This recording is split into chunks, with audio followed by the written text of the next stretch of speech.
नमस्ते दर्शकबिन, तपाईहरुलाई मेरो YouTube च्यानलको गाइडलाइन एपिसोड नम्बर 4 मा स्वागत गर्न चाहन्छु। आज चाहिँ हामी how to apply Australian student visa from Nepal भनेर यस विषयमा चाहिँ म तपाईहरुलाई एउटा डिटेल इन्फर्मेसन र यसको स्टेप बाइ स्टेप गाइडलाइन चाहिँ म तपाईहरुलाई प्रोवाइड गर्दै छु। म एउटा एजुकेसन काउन्सिलर भएर मेरो करियर पाथको जर्नीमा मैले सर्भ गरेको थिएँ। यसको साथसाथै म अस्ट्रेलिया गएर पढेर आएको हो, अर्थात् म एक्स स्टुडेन्ट हो अस्ट्रेलियाको। तसर्थ मलाई अस्ट्रेलियामा कसरी डकुमेन्टेसन प्रोसेस गरिन्छ, कसरी त्यहाँको लाइफस्टाइलहरू के छ, तपाईको लाइफ एक्सपिरियन्सहरू के हुनसक्छ, कलेजको मेथोडोलोजी कस्तो हुन्छ, त्यहाँको एजुकेसन सिस्टम कस्तो हुन्छ, कसरी एप्लाई गर्ने, कहाँ जाने, के डकुमेन्टेसनहरू तपाईलाई चाहिन्छ, कुन प्रोसेसबाट चाहिँ तपाईले आफ्नो अस्ट्रेलियन स्टुडेन्ट भिसा चाहिँ एक्वायर गर्न सक्नुहुन्छ, प्राप्त गर्न सक्नुहुन्छ भन्नेमा चाहिँ म तपाईहरुलाई आज डिटेलमा जानकारी दिन गइरहेकी छु। अब स्टेप नम्बर 1 है, तपाई अस्ट्रेलिया जाँदै हुनुहुन्छ भने सबैभन्दा पहिला चाहिँ तपाईको करियर पाथ एजुकेसन पाथ चाहिँ कस्तो हुन्छ भनेर राम्रोसँग बुझ्नुस् है। यहाँको एजुकेसन सिस्टम र बाहिरको एजुकेसन सिस्टम अस्ट्रेलिया, नेपाल र अस्ट्रेलियाको एजुकेसनमा चाहिँ के भिन्नता छ, के सिमिल्यारिटिज छ भनेर त्यो जान्न जरुरी छ। अब 10 लेभल पछि 12 लेभल तपाईले पढ्नुपर्ने हुन्छ। 12 लेभलमा चाहिँ तपाईले 12 सकाउने हैन, इन्टरमिडिएट लेभल पनि भनिन्छ यसलाई। चाहिँ तपाई बल्ल ब्याचलरको लागि चाहिँ तपाईले अध्ययन गर्न सक्नुहुन्छ बाहिर। थर्ड इयर कोर्स तपाईले गर्नु भयो भने त्यो 3 इयर्सलाई चाहिँ बल्ल तपाईलाई ग्रेजुएसन अथवा ग्रेजुएट भनेको मान्य गरिन्छ। तर बाहिर अस्ट्रेलियामा चाहिँ के हुन्छ भने तपाईले बाहिर सकाइसकेपछि त्यहाँको एजुकेसन सिस्टम चाहिँ अलिकति फ्लेक्सिबल छ यहाँको कम्पेरिजनमा। यसको मिनिङ के हो भने तपाई चाहिँ 3 इयर्स पढ्नै पर्छ भन्ने हुँदैन, 4 इयर्स पढ्नै पर्छ भन्ने हुँदैन। तपाईले 1 इयरको कोर्स पनि लिएर जान सक्नुहुन्छ। हुन चाहिँ डिप्लोमाबाट सुरु हुन्छ। 1 इयरको कोर्सलाई डिप्लोमा भनिन्छ, 2 इयर्सको कोर्सलाई एडभान्स डिप्लोमा भनिन्छ। 3 इयर्स कोर्स कम्प्लिट गर्यो भने बल्ल त्यसलाई ग्रेजुएसन अथवा ग्रेजुएट भएको मानिन्छ। 1 इयर फर्दर कोर्स गर्नुभयो भने चाहिँ त्यो 1 इयर चाहिँ तपाईको ब्याचलर इन अनर्स मानिन्छ। त्यसलाई चाहिँ अनर्स डिग्रीको रूपमा पनि लिइन्छ। त्यसपछि 2 इयर्सको एक्स्ट्रा कोर्सलाई चाहिँ हामीले मास्टर डिग्री भन्ने गर्छौं। यो चाहिँ प्राय नेपालमा 2 वर्षको हुन्छ भने युके तिर चाहिँ यो 1 वर्षको पनि कुनै युनिभर्सिटी कलेजले प्रोवाइड गर्छ। तर अस्ट्रेलियामा चाहिँ यो 18 मन्थ्सको हुन्छ, 18 महिनाको कोर्स हुन्छ। अस्ट्रेलियामा चाहिँ मास्टर्सको कोर्स चाहिँ धेरै जसो रिसर्च बेस्ड र एकाडेमिक बेस्ड हुन्छ है। एकाडेमिक भनेको तपाईको यस्तै कोर्ससँग रिलेटेड हुन्छ भने रिसर्च भने चाहिँ तपाईको मेन फोकस मेजर चाहिँ तपाईले रिसर्चमा गर्नुहुनेछ। त्यसै गरिकन मास्टर सकेपछि बल्ल फेरि तपाईले अरु कोर्स गर्ने पनि तपाईहरुलाई अपर्च्युनिटी हुन्छ, जस्तै चाहिँ डक्टरेट अथवा पीएचडी पनि भन्ने गरिन्छ। स्टेप नम्बर 2, यदि तपाईं अस्ट्रेलिया अध्ययन गर्न जान चाहनुहुन्छ भने त्यसको अस्ट्रेलियाको बारेमा इन्फर्मेसन ग्यादर गर्न चाहिँ तपाईको लागि फाइदामूलक हुन सक्छ।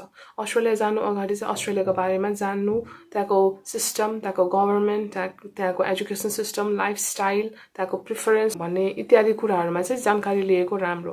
अब अस्ट्रेलियाको कुरा गर्नुहुन्छ भने तपाईको 80% डेजर्ट ल्यान्ड हो। तपाईले यो चाहिँ नेपाल भन्दा 55 गुना ठूलो छ, तर त्यहाँको पपुलेसन चाहिँ नेपालको भन्दा पनि थोरै छ। त्यो चाहिँ 6 वटा स्टेट हुन्छ।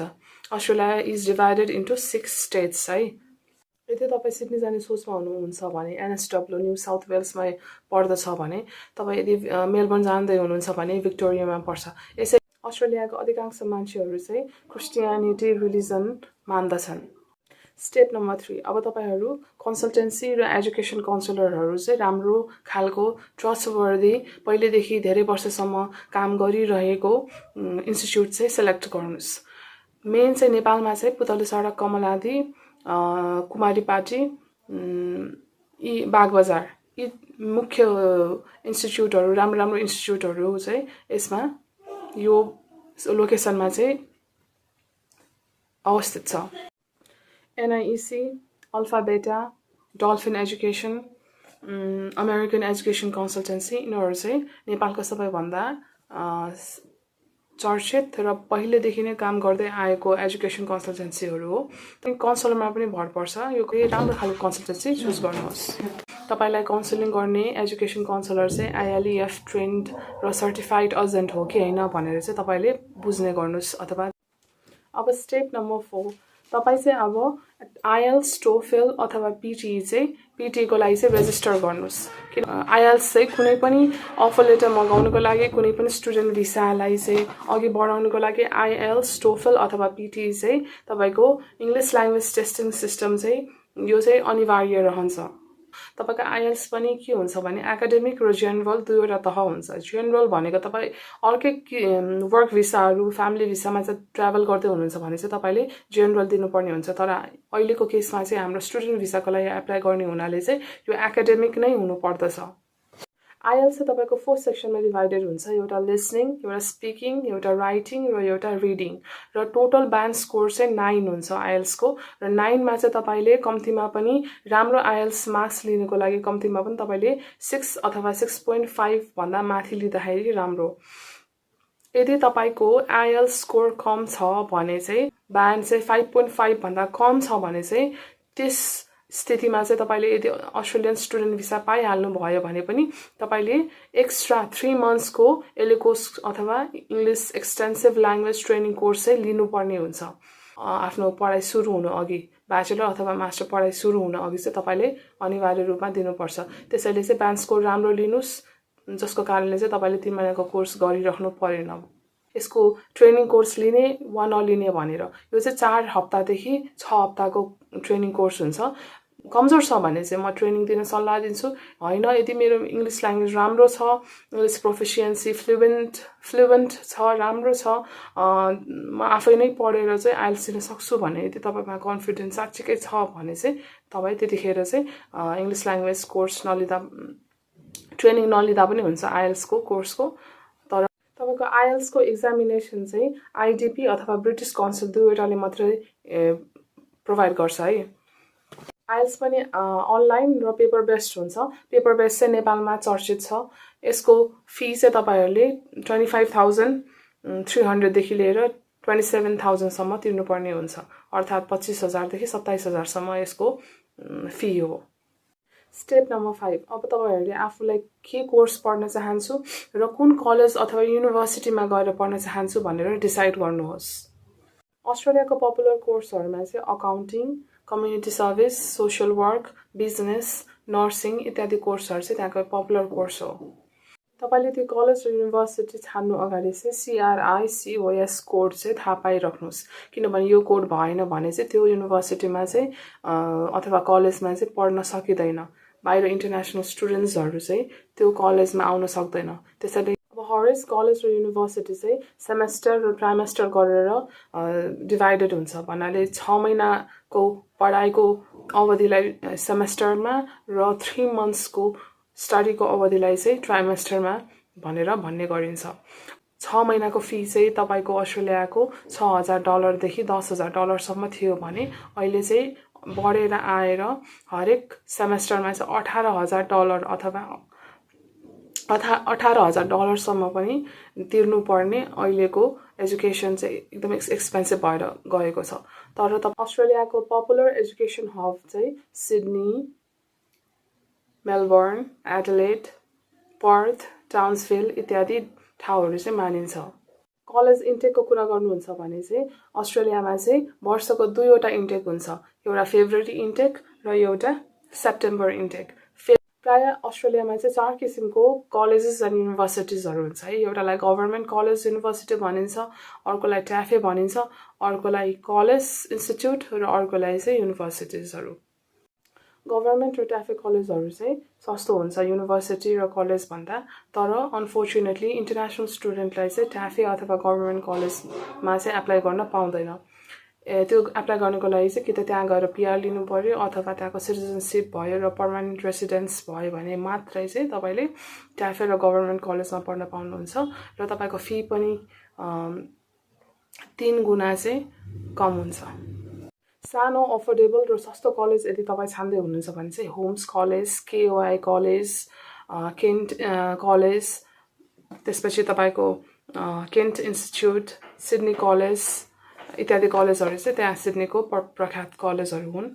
त्यो होइन म कलेज होइन कि युनिभर्सिटी नै एप्लाई गर्न यदि तपाईँको सोच हो भने चाहिँ तपाईँ चाहिँ university of technology, Macquarie university, university of Sydney इत्यादि युनिभर्सिटीमा पनि तपाईले एप्लाई गर्न सक्नुहुन्छ।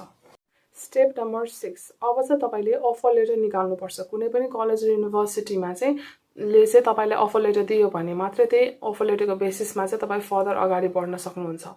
अब अफर लेटर निकाल्नको लागि चाहिँ कुनै कलेजले एसओपी माग्छ, कसैले माग्दैन। एसओपी भनेको चाहिँ स्टेटमेन्ट अफ पर्पज हो। यो चाहिँ तपाईले के हो भने तपाईँ चाहिँ अस्ट्रेलिया किन जान चाहनुहुन्छ, यो कोर्स किन लिनुभयो, त्यो युनिभर्सिटी र कलेज तपाईले किन छान्नुभयो, तपाईले त्यहाँ गएर चाहिँ तपाईको फर्दर करियर पाथ के हुन्छ, प्लान के हुन्छ, तपाईँ आफ्नो देशमा फर्किनु हुन्छ कि हुँदैन, तपाईँ जेन्युइन टेम्पोररी इन्ट्रान्ट अथवा जेटीई हो कि हैन भनेर चाहिँ तपाईलाई टेस्ट गर्नको लागि चाहिँ एसओपीमा चाहिँ तपाईले उल्लेखित गर्नुपर्ने हुन्छ। यो एउटा अब तपाईले अफर लेटर मगाउनको लागि चाहिँ के डकुमेन्ट्सहरु चाहिँ तपाईलाई चाहिन्छ भनेर म यहाँ लिस्ट बनाइदिएको छु, तपाईले मजाले हेर्नु होला। अब यसमा चाहिँ के हुन्छ भने तपाईको फर्स्टमा चाहिँ एकाडेमिक सर्टिफिकेट चाहिन्छ, तपाईको सम्पूर्ण एकाडेमिक सर्टिफिकेट्सहरु। तपाईँ ब्याचलरको लागि एप्लाई गर्दै हुनुहुन्छ भने तपाईले एसएलसी को ट्रान्सक्रिप्ट, एसएलसी को क्यारेक्टर सर्टिफिकेट, +2 को ट्रान्सक्रिप्ट, +2 को character certificate, migrational certificate, professional certificates, अनि रेकमेन्डेसन लेटर्सहरु के छ हैन। तपाई मास्टर्सको लागि एप्लाई गर्दै हुनुहुन्छ भने ब्याचलरको सम्पूर्ण सर्टिफिकेट अथवा एकाडेमिक सर्टिफिकेट चाहिँ तपाईले बुझाउनु पर्ने हुन्छ। यसको साथसाथै तपाईले चाहिँ सबैभन्दा इम्पोर्टेन्ट चाहिँ अहिलेको लागि चाहिँ पासपोर्ट हैन। तपाईले सिटिजनशिप बनाइसकेपछि चाहिँ पासपोर्ट बनाउनु पर्ने हुन्छ। त्यो पासपोर्ट चाहिँ इम्पोर्टेन्ट हो। त्यसपछि तपाईले आइएल्स कति आयो, तपाईको आइएल्स को सर्टिफिकेट चाहिँ तपाईले देखाउनु पर्ने हुन्छ। त्यसपछि तपाईले त्यो कलेज अथवा युनिभर्सिटीको एप्लिकेसन फर्म मजाले भरेर त्यस एप्लिकेसन फर्मलाई पनि बुझाउनु पर्ने हुन्छ। अब तपाईले सम्पूर्ण डकुमेन्टहरु बुझाइसक्नु भयो कन्सल्टेन्सीलाई भने त्यस उनीहरुले चाहिँ स्क्यान गरेर मजाले त्यसपछि कलेजहरुलाई पठाइदिन्छ र कलेजलाई पठाइसकेपछि तपाईको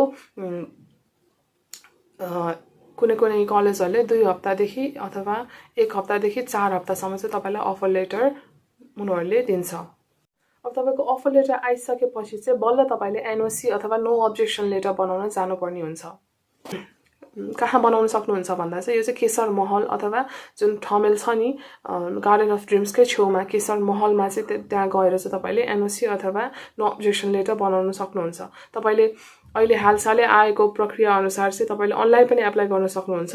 अनलाइनमा चाहिँ तपाईले noc.moest.gov.np यो इन्टरनेटमा एप्लाई गर्न सक्नुहुन्छ। यो अनलाइन फिजिकली तपाईँ आफै गएर चाहिँ एनओसी बनाउन चाहनुहुन्छ भने चाहिँ केशर महलमा जानुस्। त्यहाँ गएर चाहिँ तपाईले आफ्नो सम्पूर्ण एकाडेमिक डकुमेन्ट्स, तपाईको अफर लेटर, पासपोर्ट, तपाईको यदि डिपेन्डेन्ट भिसामा एप्लाई गर्ने हो भने तपाईको म्यारेज सर्टिफिकेट इत्यादि डकुमेन्ट्सहरु चाहिँ तपाईले प्रेजेन्ट गर्नुपर्ने हुन्छ। म यहाँ लिस्ट बनाइदिएको छु, हेर्नु होला।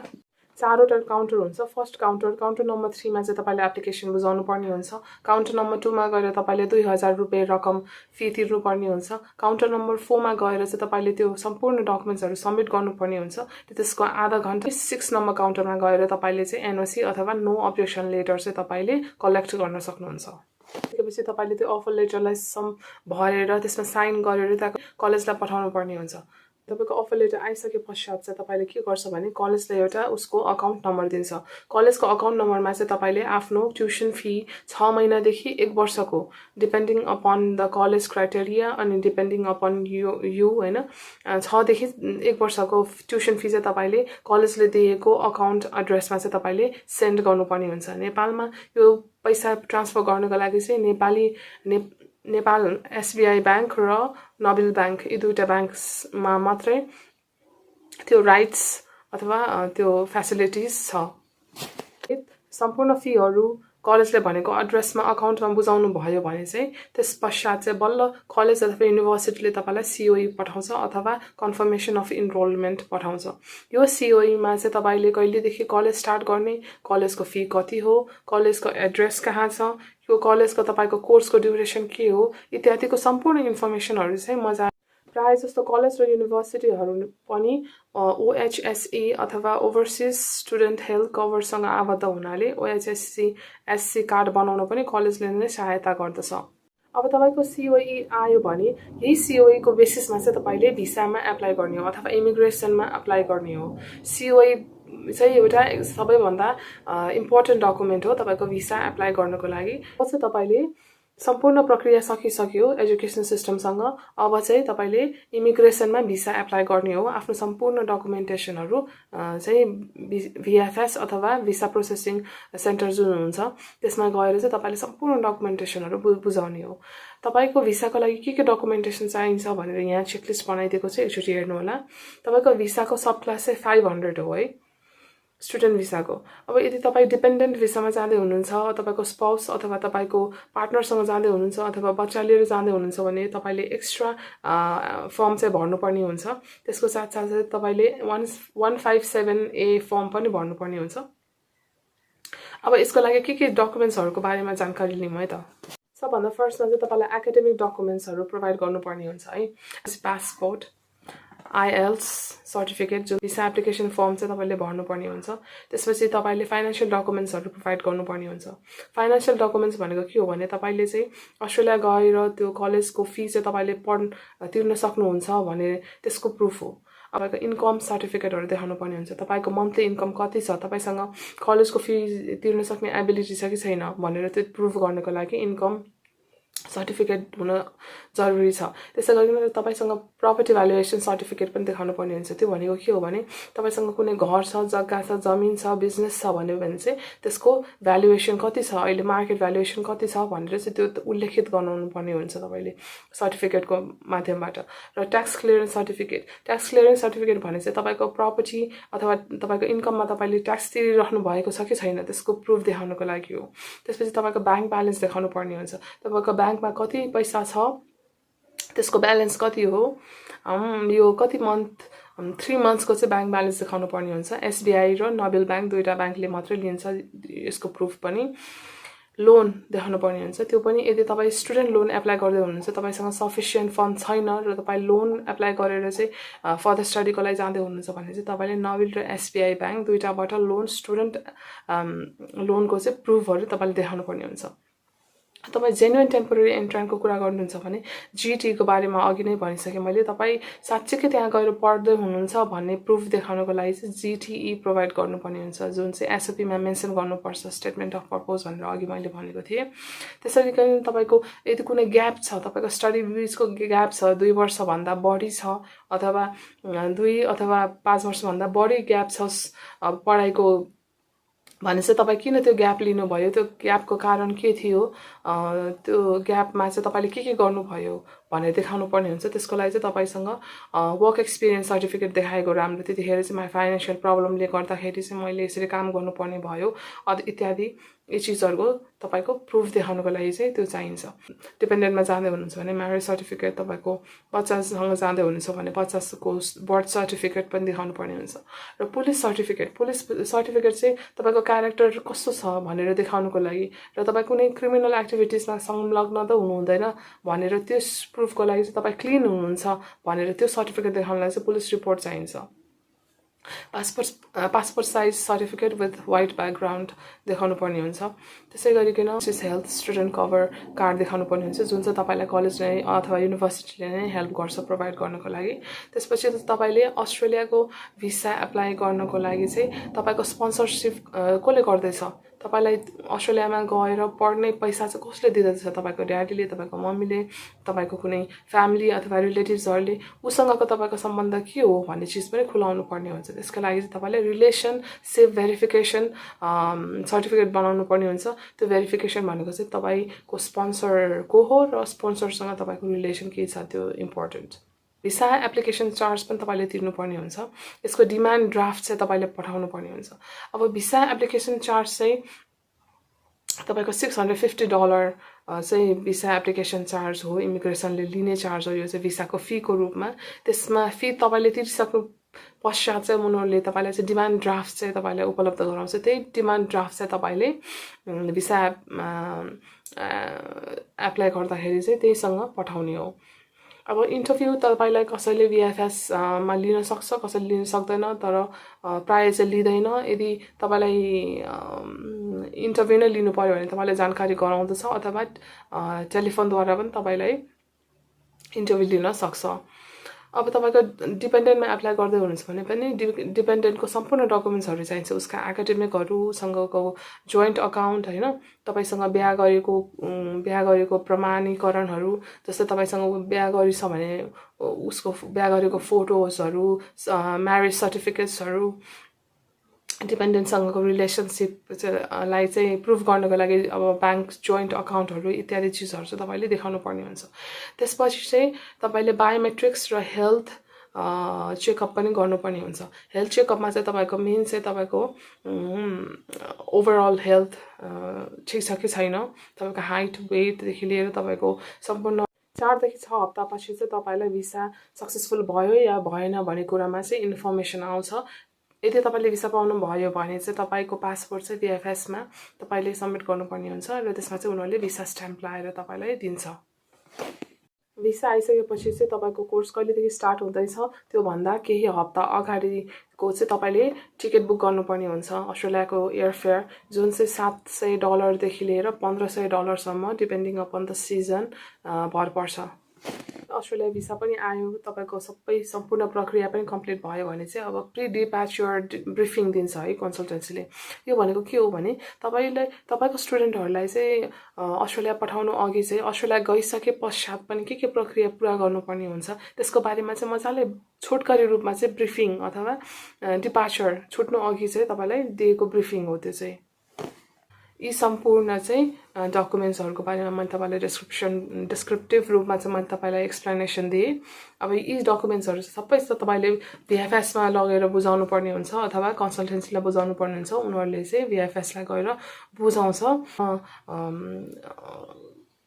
हेल्थ चाहिँ राम्रो छ कि छैन, गएर पढ्न सक्छ कि सक्दैन भन्ने चिजमा चाहिँ यसले चेकअप गर्छ। र बायोमेट्रिक्स भनेको चाहिँ तपाईँको अङ्गुठाको अथवा बायोमेट्रिक्स तपाईँको थम्बको प्रिन्ट लिन्छ, जसले चाहिँ अहिले चाहिँ मसिनमा लिने गरिन्छ, त्यो चाहिँ लिन्छ। जस्तो कि अस्ट्रेलिया जानु अगाडि तपाईँको एक्सपेन्सेसहरू हुनसक्छ। अब तपाईँ अकोमोडेसनहरू अप्लाई गर्नुपर्ने हुन्छ, कहाँ बस्ने, कुन ठाउँमा बस्ने, कलेजको अकोमोडेसन छ कि छैन इत्यादि चिजहरू। अब तपाईँले ब्रिफिङमा चाहिँ तपाईँले के पाउन सक्नुहुन्छ भने तपाईँ चाहिँ अस्ट्रेलिया जानुभन्दा अगाडि के चाहिन्छ त तपाईँलाई ट्राभलर चेक चाहिन्छ होइन। ट्राभलर चेक भनेको के हो भने तपाईँलाई अस्ट्रेलिया गएपछि हुने खर्चलाई चाहिँ चेकमा कन्भर्ट गरेको हुन्छ। त्यो चाहिँ ट्राभलर चेक किन भनिएको भने तपाईँ ट्राभलिङ गरेर पनि अस्ट्रेलियामा गएर चाहिँ आफ्नो अकाउन्टमा राख्न सक्नुहुन्छ अथवा तपाईँले खर्च गर्न सक्नुहुन्छ त्यो पैसा। अब प्रायः चाहिँ यहाँ $2000 को चाहिँ ट्राभलर चेक चाहिँ तपाईँले लिएर जानुपर्ने हुन्छ। अब तपाईँको ट्राभलर चेक बनाइसकेपछि त्यो ट्राभलर चेक चाहिँ तपाईँले अस्ट्रेलिया गइसकेपछि चाहिँ तपाईँले ब्याङ्कमा आफ्नो ब्याङ्क अकाउन्ट खोलेर खाता खोलेर ब्याङ्क अकाउन्टमा चाहिँ राख्नुपर्ने हुन्छ। त्यहाँ चाहिँ ANZ, कमनवेल्थ ब्याङ्क भनेको 4वटा एकदम पपुलर ब्याङ्क छ। तपाईँको कुनै पनि 4वटा पपुलर ब्याङ्कमा चाहिँ तपाईँले पैसा राखेर त्यहाँ चाहिँ ATM कार्ड बनाउन सक्नुहुन्छ। त्यसपछि तपाईँले चाहिँ त्यहाँ अस्ट्रेलिया जान बित्तिकै चाहिँ तपाईँले ट्याक्स फाइल नम्बर एप्लाई गर्नुपर्ने हुन्छ, जुन चाहिँ उनीहरूको वेबसाइट हुन्छ। त्यहाँ गएर चाहिँ तपाईँले ट्याक्स फाइल नम्बर एप्लाई गरेपछि मात्रै तपाईँले काम गर्न पाउनुहुन्छ। यो क्यास अथवा ट्याक्स दुईवटा मेन प्रक्रियामा त्यहाँ काम गर्ने चलन छ। क्यास चाहिँ लेजिटिमेट होइन। र अकोमोडेसनको कुरा गर्नुहुन्छ भने त्यहाँ गएर तपाईँ कलेजको अकोमोडेसनमा बस्दै हुनुहुन्छ अथवा फ्यामिली अथवा अपार्टमेन्टमा साथीहरूसँग सेयर गरेर बस्दै हुनुहुन्छ, रुममा, हाउसमा, स्टुडियोमा होइन, 1 बेडरुम 2 बेडरुम के छ त्यसको बारेमा ब्रिफिङ दिन्छ। अब तपाईँले कुनै एउटा अपार्टमेन्टमा एप्लाई गर्दै हुनुहुन्छ भने चाहिँ तपाईँको के हुन्छ त बोन्ड तिर्नुपर्ने हुन्छ। बोन्ड भनेको के हो भने तपाईँले कुनै पनि हुन्छ नि ल्यान्डलर्ड अथवा त्यो अपार्टमेन्टको मालिकलाई चाहिँ तपाईँले के गर्नुपर्ने हुन्छ, $350 देखि $650 चाहिँ तपाईँले बुझाउनु पर्ने हुन्छ, भन्दा तिर्नुपर्ने हुन्छ। त्यो किन तिर्नुपर्छ भने तपाईँले बिचमै छाडेर जानुभयो भने ल्यान्डलर्डलाई घाटा हुनसक्छ। त्यस कारणले गर्दाखेरि चाहिँ तपाईँले बुझाउनु पर्ने हुन्छ।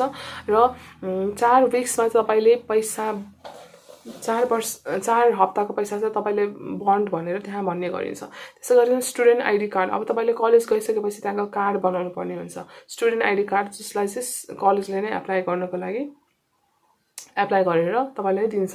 त्यसपछि तपाईँले फोटोकपी कार्ड बनाउनु पर्ने हुन्छ त्यहाँ गएर कलेजको, जसले चाहिँ तपाईँलाई आफ्नो असाइनमेन्ट्सहरू प्रिन्टहरू गर्नको लागि त्यो उपयुक्त हुन्छ। त्यसै गरिकन तपाईँले बुक्सहरूको बारेमा, त्यहाँका सब्जेक्ट्सहरू, सेमेस्टर्सहरू कहिले स्टार्ट हुन्छ, के semester, group assignment, group project, यिनीहरू चाहिँ आफ्नै साथीहरूबाट, कलेजको नोटिसहरूबाट इत्यादि चिजबाट थाहा पाउन सक्नुहुन्छ। सो लगभग प्रक्रिया यिनै हुन्। अलिकति लामो भयो होला, तर तपाईँलाई डिस्क्रिप्टिभ रूपमा मैले एक्सप्लेन गरेँ होला जस्तो लाग्छ मलाई। अब हरेक चिजको एडभान्टेजेस र डिसएडभान्टेजेस हुन्छ। तपाईँको एडभान्टेजमा कुरा गर्नुहुन्छ भने तपाईँ अस्ट्रेलिया गएपछि एउटा राम्रो खालको एक्सपिरियन्स तपाईँले लिन सक्नुहुन्छ। त्यहाँको अस्ट्रेलियन लाइफस्टाइललाई चाहिँ तपाईँले एक्सपिरियन्स गर्न पाउनुहुनेछ। नेपालभन्दा एकदम भिन्न छ अस्ट्रेलिया। अर्को कुरा गर्नुहुन्छ भने तपाईँको ल्याङ्ग्वेज स्किल डेभलप हुन्छ। त्यहाँको कोवर्कर्सहरूसँग तपाईँले ल्याङ्ग्वेजमा कम्युनिकेट गर्दाखेरि तपाईँले आफ्नै एउटा ल्याङ्ग्वेज चाहिँ राम्रो फ्लुएन्ट पाउनु डेभलप गर्न सक्नुहुन्छ है। अब थर्ड नम्बर भन्यो भने तपाईँले के गर्न सक्नुहुन्छ भने तपाईँले आफैमा इन्डिपेन्डेन्स चाहिँ बनाउन सक्नुहुन्छ। भन्नाले तपाईँ आफै यहाँ त फ्यामिली मेम्बर्सहरूसँग आश्रित हुनुहुन्छ, तपाईँ डिपेन्डेन्ट हुनुहुन्छ। त्यहाँ गइसकेपछि आफैमै इन्डिपेन्डेन्ट हुने, स्वाभिमानी हुने, आफैले नै पैसा कमाउने, लाइफको स्किल्सहरू के हुन्छ होइन, आफैले पैसा कमाएर कसरी आफै सर्भाइभ गर्ने भन्ने स्किल्सको डेभलप गर्न सक्नुहुन्छ। तपाईँले मल्टिकल्चरल इन्भाइरोमेन्टहरू पनि पाउन सक्नुहुन्छ। कोरियन, इन्डियन, चाइनिज, बङ्गलादेशियन, यिनीहरू विभिन्न किसिमको कल्चर्सहरू चाहिँ एउटै प्लेटफर्ममा तपाईँले पाउन सक्नुहुन्छ। तपाईँले आफ्नो हायर एजुकेसन, ब्याचलर सक्नुहुन्छ, मास्टर सकाउनुहुन्छ, जुन चाहिँ वर्ल्ड वाइड रूपमा चाहिँ रिकग्निसन हुन्छ। अब मैले भने डिसएडभान्टेज पनि भइहाल्छ होइन। डिसएडभान्टेजमा चाहिँ त्यही हो, मैले पहिले नै भनिदिन्छु कि अलिक फ्यामिलीसँग टाढा बस्दाखेरि आफूलाई अलिकति कल्चरल सक हुने, होमसिक हुने सम्भावना हुन्छ। कति स्टुडेन्ट्सहरू डिप्रेसनमा गएको पनि सम्भावना छ त्यो होइन। त्यसै गरिकन आफूलाई के हुन्छ त, तपाईँले त्यहाँ गइसकेपछि चाहिँ कि अलिकति एक्सपेन्सिभै हुन्छ। यहाँको कम्पेरिजनमा उता एक्सपेन्सिभ हुन्छ पढाइ। र अर्को चिज भनेको तपाईँको त्यहाँ गइसकेपछि चाहिँ यी चाहिँ डिसएडभान्टेजेसहरू हो। अब के राम्रो हुन्छ आफ्नो लागि आफैले सोच्ने हो। कस्तो वातावरण अनुभव गर्न मन छ तपाईँलाई, कतिको फ्रिडम चाहिएको छ छैन, तपाईँको एजुकेसन चाहिँ कुन रूपले चाहिँ तपाईँ लिन चाहनुहुन्छ। अब तपाईँ एडभान्टेजको कुरा गर्नुहुन्छ भने त्यहाँको हलिडेजहरूमा, स्कुलको हलिडेजमा तपाईँ चाहिँ अनलिमिटेड आवर काम गर्न सक्नुहुन्छ। पहिला चाहिँ तपाईँले 20 घन्टा, हप्ताको 20 घन्टा मात्र काम गर्न सक्नुहुन्थ्यो, तर अहिले अलिकति 2023मा चाहिँ अब 20 घन्टाको सट्टा 22 घन्टा चाहिँ तपाईँले हप्तामा काम गर्न सक्नुहुन्छ। यी अलिकति सुलभ बनाइदिएको छ अस्ट्रेलियाले। तपाईँलाई सुझाव दिने हो, सल्लाह दिने हो, राम्रो गाइडेन्स दिने हो। रमाइलो नै हुन्छ। म पनि गएर आएको हो, रमाइलो एउटा छुट्टै किसिमको रमाइलोपन हुन्छ, तर आफैमा भर पर्छ त्यो चिज। हस् दर्शकबिन, अर्को एपिसोडमा भेटौँला। अहिलेको लागि म बिदा चाहन्छु। नमस्ते।